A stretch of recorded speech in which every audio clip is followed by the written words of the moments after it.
Nous voici en ce 6e dimanche de l'Avent, c'est-à-dire le dimanche qui précède Noël. Et nous avons lu l'évangile qui introduit Jean-Baptiste et qui introduit Jean-Baptiste non pas seulement dans l'air, mais dans un cadre historique précis. En telle année de tel gouverneur, de tel autre gouverneur, de tel autre gouverneur, Jean, le fils de Zacharie, c'est-à-dire Jean-Baptiste, voilà, il était dans le désert. Et il a été prophétisé par d'autres prophètes de l'Ancien Testament. Alors pourquoi on lit cet évangile-ci, en ce dimanche-ci? Parce que anciennement, après le 6e dimanche de l'Avent, venait directement la fête de l'Épiphanie.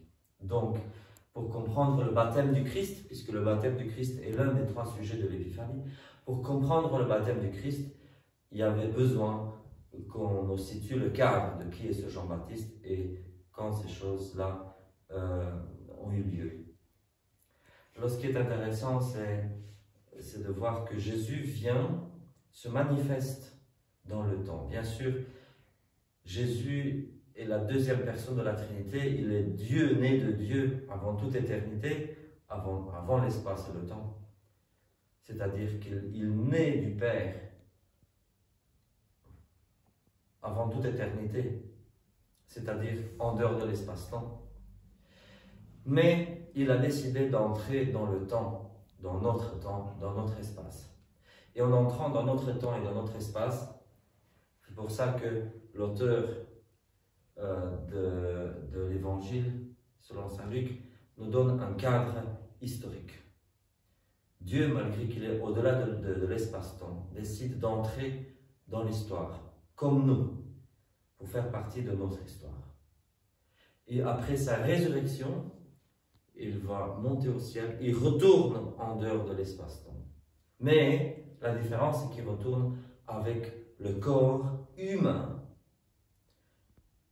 ressuscité.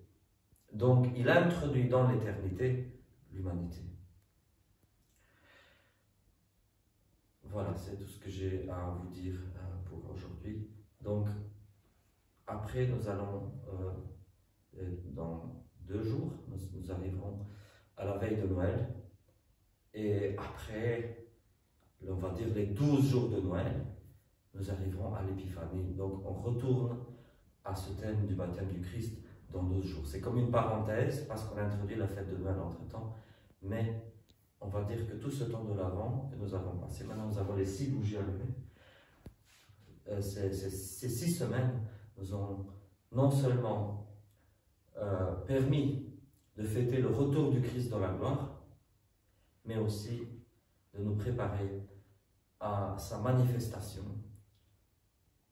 que ce soit dans sa nativité, dans son baptême ou dans les noces de Cana. Amen. Amen.